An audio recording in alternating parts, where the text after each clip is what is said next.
এবং বিশ্বনাথ চক্রবর্তী আসলে যে কথাগুলো বলেন সেই কথাগুলো বা পঙ্কজ দা যে কথাগুলো বলতেন এই কথাগুলো আসলে শাসকের পছন্দ নয়। বিশ্বনাথ চক্রবর্তী তিনি একজন প্রথিতযশা সেফোলজিস্ট, যার জ্যোতিষী নন। মানে মিলতেই হবে, একজন সেফোলজিস্ট যে বা একজন ভোট বিশ্লেষক তিনি যে কথা বললেন সেটা মিলতেই হবে, এই বাধ্যবাধকতা কোথায় আর রয়েছে? এর বাধ্যবাধকতা তো কোথাও নেই। আর মমতা বন্দ্যোপাধ্যায় কি বলছেন? মমতা বন্দ্যোপাধ্যায় বলছেন একজনেরও চাকরি যাবে না। আসলে এই কথা বলে তিনি যে কাজটি করেছেন তাতে ওই সকলের চাকরি যাওয়ার বন্দোবস্ত তৈরি করেছেন মমতা। পঙ্কজ দাকে যা করতে চেয়েছিলেন বা যা করেছিলেন বিশ্বনাথ চক্রবর্তীর সঙ্গে, সেটা করতে গেলে শাসক দল বুঝতে পারবেন আসলে মানুষ কি চাইছে। সেই গ্রহণযোগ্য সংবাদ মাধ্যম কাকে বিশ্লেষক হিসেবে ডাকবে, কাকে আইনজীবী হিসেবে ডাকবে, বা কাকে রাজনীতিবিদ হিসেবে ডাকবে, বা সেটা তাদের একেবারে নিজস্ব বিষয়। এটি কখনোই শাসক দলের একজন মুখপাত্র ঠিক করে দেবেন না। যাতে সংবাদ মাধ্যমে তারা যা বলবে, তারা যা চাইবে, সেই সমস্ত কথাবার্তায় বলার লোক যাতে থাকে, এবং সংবাদ মাধ্যমগুলো যাতে এই শাসকের তাবেদারি করে, এটা চাইছেন। সেই জন্যই দেখবেন আপনাদের উপর আক্রমণ হয়। কুণাল ঘোষের চরম আপত্তি, এই রাজ্যে যারা প্রতিবাদী কথা বলবে, যারা এই রাজ্যে সরকারের বিরুদ্ধে কথা বলবে শুধুমাত্র নয়, যাদের এই রাজ্যে বক্তব্যের গ্রহণযোগ্যতা আছে তাদেরকে নিয়ে কুণাল ঘোষের আপত্তি। সে আপনি ফিরদৌস শামীম বলতে পারেন, সে যার যার এখনো পর্যন্ত যারা মন্তব্য করেন, যাদের মানুষ যাদের কথা নেয় তাদের ক্ষেত্রে উনার চরম আপত্তি। আমার সঙ্গে রয়েছেন ফিরদৌস শামীম, কথা বলবো এখন বিশ্বনাথ চক্রবর্তীর উপর উনার চরম আপত্তি। দেখা যাচ্ছে যে উনি বলছেন যে এই 10 নম্বরই বিশেষজ্ঞকে কেন এবিপি আনন্দ রাখছে, এটা ওনার প্রশ্ন এই মুহূর্তে দাঁড়িয়ে। দেখুন, সে এবিপি আনন্দ বা যে কোনো সংবাদপত্র কোন মানুষকে ডাকবেন বা কোন মানুষকে ডাকবেন না সেই সংবাদপত্রের একেবারে নিজস্ব বিষয়, প্রথম কথা। দ্বিতীয় কথা হচ্ছে, বিশ্বনাথ চক্রবর্তী তিনি একজন প্রথিতযশা সেফোলজিস্ট। এবং আপনি যদি দেখেন পশ্চিমবঙ্গের প্রতিটি নির্বাচনের পরে আপনি যদি দেখেন তার একটা বই বেরোয়, এবং পশ্চিমবঙ্গের অনেক মানুষ রয়েছেন তারা অপেক্ষায় থাকেন কবে বিশ্বনাথ চক্রবর্তীর সেই নির্বাচন পরবর্তী বিশ্লেষণ ভিত্তিক যে বই এটি বেরোবে। সেখান থেকে পশ্চিমবঙ্গের বর্তমানে রাজনৈতিক পরিস্থিতি সম্পর্কে তারা বিশ্লেষণ করতে পারবেন, যারা অন্ততপক্ষে এই বিষয়ে আগ্রহ রাখেন। ফলে তিনি যেহেতু একজন প্রথিতযশা সেফোলজিস্ট, খুব সঙ্গতভাবেই একটি অত্যন্ত প্রথিতযশা একটি সংবাদ মাধ্যম একজন প্রথিতযশা সেফোলজিস্টকে ডাকবেন, সেটাই কাম্য, সেটাই ঘটে। এবং বিশ্বনাথ চক্রবর্তী আসলে যে কথাগুলো বলেন সেই কথাগুলো বা পঙ্কজ দা যে কথাগুলো বলতেন এই কথাগুলো আসলে শাসকের পছন্দ নয়। ফলে খুব স্বাভাবিকভাবেই শাসক দল তারা সেই তাদের আক্রমণ করেন। আপনি যে আমার কথা বললেন সেক্ষেত্রেও সেই একই একই কথা।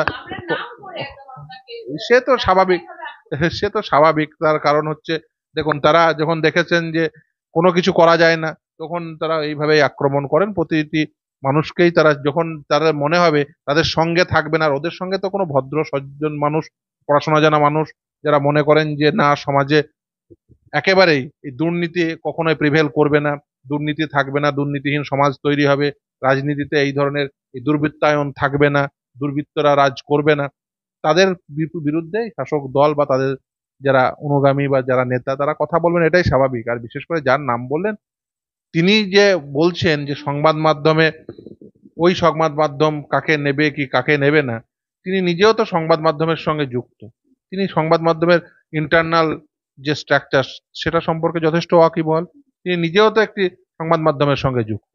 এখনো বর্তমানে তিনি সেখানে বসেই কোনো ইন্টারভিউ দেন, সেখানে লেখালেখি করেন, যাই করেন না কেন, যাই করেন না কেন, সেটা সেই সংবাদ মাধ্যমে তাদের নিজস্ব আন্ডারস্ট্যান্ডিং বলতে পারেন। তো সেই সংবাদ মাধ্যম মানুষজনও বুঝে গেছে সেই সংবাদ মাধ্যমের সঙ্গে এই শাসক দলের কি সম্পর্ক। তো সেই সংবাদ মাধ্যমকে মানুষজনও গ্রহণ করেন না। বুঝতে পারছেন আজকে তাদের যদি দেখেন তাদের যে পত্রিকা সেটা কত সার্কুলেশন হয়। আমি তাদের নাম বলে তাদের অ্যাডভার্টাইজ নিশ্চিতভাবে করবো না, কিন্তু সকলেই বুঝতে পারছেন যে সেই সংবাদ মাধ্যম কি, সেই সংবাদ মাধ্যমের গ্রহণযোগ্যতা কি মানুষের কাছে। ফলে খুব স্বাভাবিকভাবেই একটি গ্রহণযোগ্য সংবাদ মাধ্যম, একটি গ্রহণযোগ্য মানুষের কাছে সর্বাধিক গ্রহণযোগ্য বলতে পারেন পশ্চিমবঙ্গের সাপেক্ষে, সেই গ্রহণযোগ্য সংবাদ মাধ্যম কাকে বিশ্লেষক হিসেবে ডাকবে, কাকে আইনজীবী হিসেবে ডাকবে, বা কাকে রাজনীতিবিদ হিসেবে ডাকবে, বা সেটা তাদের একেবারে নিজস্ব বিষয়। এটি কখনোই শাসক দলের একজন মুখপাত্র ঠিক করে দেবেন না। এবং বিশ্বনাথ চক্রবর্তী সহ বা পঙ্কজ দাকেও দেখুন এই ধরনের দেখুন এই নিম্নরুচির কথাবার্তা ওরাই বলতে পারেন। আসলে কি বলুন তো, পাগলদের সঙ্গে থেকে থেকে তাদের সকলকে পাগলাই মনে হবে। প্যাথোলজিক্যাল লায়ারের সঙ্গে যদি থাকেন, যার কথাবার্তার কোনো কোহেরেন্সি নেই, অসংলগ্ন কথাবার্তা বলা কোনো মানুষকে যদি নেত্রী বলে মনে করেন, তাহলে সকলকে পাগলাই মনে হবে। ফলে এই ধরনের কথাবার্তা যারা বলছেন, তারা বেসিক্যালি যেটা চাইছেন সেটা হচ্ছে সমস্ত সংবাদ মাধ্যম এটা বলে যে যাতে সংবাদ মাধ্যমে তারা যা বলবে, তারা যা চাইবে, সেই সমস্ত কথাবার্তায় বলার লোক যাতে থাকে, এবং সংবাদ মাধ্যমগুলো যাতে এই শাসকের তাবেদারি করে, এটা চাইছেন। সেই জন্যই দেখবেন আপনাদের উপর আক্রমণ হয়, বারবার আপনাদের আক্রমণ করে, আপনাদের বারবার আক্রমণ করে, আপনাদেরকে ভয় দেখানোর চেষ্টা করে, কিন্তু আপনারা কখনোই দমেননি। আমি মনে করি গণতন্ত্রের কিছু স্বাভাবিক নিয়ম আছে। গণতন্ত্রের স্বাভাবিক নিয়ম হলো আপনি যত নিম্নমুখী চাপ তৈরি করবেন তত ঊর্ধ্বমুখী চাপ তৈরি হবে। আর এই বিরোধী কণ্ঠস্বর বা যারা সঠিক কণ্ঠস্বর, এই রাজ্যের ক্ষেত্রে যারা সঠিক কণ্ঠস্বর, পঙ্কজদার মতো মানুষ বা অন্যান্য যারা রয়েছেন, এই বিশ্বনাথদার মতো মানুষেরা যারা রয়েছেন, বিশ্বনাথ চক্রবর্তীর মতো মানুষেরা, সমীর রায়, অনেকেই আছেন। সমীর দেব অত্যন্ত অত্যন্ত ভদ্র সজ্জন মানুষ, একজন চিত্রশিল্পী, অত্যন্ত ভালো চিত্রশিল্পী, যারাই কথাবার্তা বলেন। এই সমীর রাইস তো একসময় পথেও নেমেছিলেন। এই সমীর রাইস তো একসময় বামেদের বিরুদ্ধেও কথা বলেছেন। আজকে এই শাসকের বিরুদ্ধে বলে, কিন্তু কখনোই আপনারা দেখেছেন যে এই কোনো বামপন্থী নেতা তারা ওই সমীর রাইসদের নিম্নরুচির আক্রমণ করেছে? আমি তো অন্তত পক্ষে দেখিনি। আর সমীর দার সঙ্গে আমার ব্যক্তিগত সম্পর্ক অত্যন্ত ভালো, বিশ্বনাথ দার সাথেও তাই, পঙ্কজদার সঙ্গেও তাই ছিল। তারা কোনোদিন কোনোদিন আমাকে অন্তত পক্ষে বলেননি যে কোনো একজন বামপন্থী নেতা তাদের অত্যন্ত নিম্নরুচির আক্রমণ করেছেন, কখনো করেননি। ফিরদৌস দা এরকম বলছে যে দিল্লির নির্বাচন নিয়ে উনি যে বিশ্লেষণ রেখেছিলেন সেটা বাজেটের আগে, বলছে এই বিশ্লেষণ রাখলে যদি একটা সাংবাদিক করতো তাহলে তাকে 1 মাস টিমের বাইরে রাখা হতো, তাহলে এই বিশেষজ্ঞকে কেন রাখা হবে চ্যানেলে? দেখুন, একজন সেফোলজিস্ট, তিনি ভোট পরবর্তী বিশ্লেষণ করবেন, ভোট পূর্ববর্তী বিশ্লেষণ করবেন। একজন সেফোলজিস্টের সমস্ত বিশ্লেষণ যদি সঠিক হয়ে যাবে, একদম যা বলবেন সেটাই হয়ে যাবে, তাহলে তিনি আর সেফোলজিস্ট থাকেন না। দেখুন, জ্যোতিষ চর্চা এবং ওই সেফোলজির চর্চার মধ্যে পার্থক্য রয়েছে। এটা যদি কেউ না বোঝেন যে সেফোলজির চর্চা করা একজন সেফোলজিস্টের কাজ, এবং যারা জ্যোতিষ চর্চা করছেন তার কাজ একেবারে, মানে তিনি তার জ্যোতিষী নন। মানে মিলতেই হবে, একজন সেফোলজিস্ট বা একজন ভোট বিশ্লেষক তিনি যে কথা বললেন সেটা মিলতেই হবে, এই বাধ্যবাধকতা কোথায় আর রয়েছে? এর বাধ্যবাধকতা কোথাও নেই। আর তাছাড়া মানুষজন এই সেফোলজিস্টদের কাছ থেকে মূলত যেটা চান সেটা হচ্ছে ভোট পরবর্তী ভোটের যে প্যাটার্ন হয়েছে সেটা কি হয়েছে সেটা জানতেই মূলত একজন সেফোলজিস্টের কাছ থেকে সেটাই মানুষ আশা করেন। দেখবেন, এই জন্য যে বললাম ওই বিশ্বনাথ চক্রবর্তী যে পশ্চিমবঙ্গের বিভিন্ন ভোট হয়েছে, সেই ভোটগুলোর সাপেক্ষে দেখবেন যে তার যে বিশ্লেষণ ধর্মী বই রয়েছে, একাধিক বই রয়েছে, সেই বইগুলো কিন্তু মানুষের কাছে যথেষ্ট গ্রহণযোগ্য। এবং সেই জন্যই তিনি, দেখুন, সেফোলজিস্ট হিসাবে তিনি যেহেতু নাম করেছেন, তিনি যেহেতু মানুষের কাছে গৃহীত হচ্ছে, মানুষ তাকে গ্রহণ করছে, এবং তার বর্তমান শাসক দলের সাপেক্ষেও তার যে প্রতিটি বিশ্লেষণ সেটা মানুষ গ্রহণ করছে, সেই জন্য শাসকের রাগ হয়েছে। পঙ্কজদার ক্ষেত্রেও তাই ছিল। পঙ্কজদা দেখো, পঙ্কজ দত্তের মতো পরিণতি করতে চাইছে কি বিশ্বনাথ চক্রবর্তীর? দাদা আপনার কি মনে হচ্ছে কার্যত যাতে পঙ্কজ দত্তকে যেভাবে হ্যারেস করা হয়েছে, আপনার কার্যত একাধিক মন্তব্য এসেছে, বলছি তো সেরকমই কি অবস্থা করতে চাইছে? দেখুন, সেই অবস্থা পঙ্কজদাকে যা করতে চেয়েছিলেন বিশ্ব বা যা করেছিলেন বিশ্বনাথ চক্রবর্তীর সঙ্গে, সেটা করতে গেলে শাসক দল বুঝতে পারবেন আসলে মানুষ কি চাইছে, এবং তিনি করতে চাইলেই যে করতে দেওয়া হবে তা তো নয়। বিশ্বনাথ দাকে বলবো যে আপনি যেমন কাজ করে যাচ্ছিলেন, যেভাবে আপনার সত্য কণ্ঠ দিয়ে পশ্চিমবঙ্গের বর্তমান পরিস্থিতি তুলে ধরছিলেন, নিশ্চিতভাবেই সেইভাবেই দীপ্ত কণ্ঠে আপনি আপনার মতামত জানিয়ে যাবেন। আপনি দীপ্ত কণ্ঠে পশ্চিমবঙ্গের এই যে বর্তমান পরিস্থিতি সেটা জানিয়ে যাবেন। এই আশা পশ্চিমবঙ্গের মানুষ আপনার প্রতি করে, এবং এই আশা পশ্চিমবঙ্গের মানুষ আপনাদের প্রতি করে বলেই মানুষ এখনো পর্যন্ত গণতন্ত্রের প্রতি বিশ্বাস করছে। দাদা, আরেকটা প্রশ্ন, যে প্রশ্নটা না করলেই নয়, বলছি এসএসসি তথ্য দেবে বলেছে, বলছি এসএসসি তথ্য দিলে তারপরে কি আপনারা শুনবেন না? আপনারা এই বিষয়ে কোনো পদক্ষেপ নিয়েছেন এখনো পর্যন্ত? মানুষও জানতে চাই যে এসএসসি, আপনারা শুনেছেন কিছু তথ্য দেবে বলে অ্যাপ্লাই করেছে, কিন্তু সেক্ষেত্রে তারা কি তথ্য দিয়েছে বা কি তথ্য দিয়েছে, বা আপনারাও কি জানতে চান তাদের থেকে? একটু যদি বলেন। দেখুন, স্কুল সার্ভিস কমিশনের যে মামলা 26,000-এর সাপেক্ষে, অর্থাৎ 25,753 জনের শিক্ষক এবং শিক্ষাকর্মী নিয়োগের যে মামলা, সেই নিয়োগ সংক্রান্ত মামলার শুনানি শেষ হয়ে গেছে। সেই শুনানি শেষ হয়ে যাওয়ার পরে নিশ্চিতভাবে আপনারা যারা সংবাদ মাধ্যমে দেখাচ্ছেন, নিশ্চিতভাবেই তারা খবর পেয়েছেন যে এসএসসি তারা কিছু মেনশন করেছেন। এখনো পর্যন্ত আমি এসএসসি যে মামলাটি করেছে, যে এসএলপিটি করেছে রীনা কর্মকারের রিট পিটিশনের সাপেক্ষে, আমি সেই রীনা কর্মকারের আইনজীবী হিসেবে এখনো পর্যন্ত কোনো তথ্য পাইনি। দেখুন, এই যখন মামলা চলাকালীন যদি আপনি দেখেন যে তথ্য এসএসসি দিয়েছিল, সেটা হচ্ছে 5,485 জন ইল্লিগাল অ্যাপয়েন্টি রয়েছে। রাজ্য বলছে 4,327 জন ইল্লিগাল অ্যাপয়েন্টিজ রয়েছে, আর বোর্ড বলছে 4,189 জন ইল্লিগাল অ্যাপয়েন্টিজ রয়েছে। আর অথচ আজকের দিনে দাঁড়িয়ে আপনি যদি দেখেন সিবিআই যে তথ্য দিয়েছে, সেই তথ্য কিন্তু তার থেকে ভিন্নতর। শুধু তাই নয়, সিবিআই আরো একটা দিক নির্দেশ করে দিয়েছে। সেটা কি?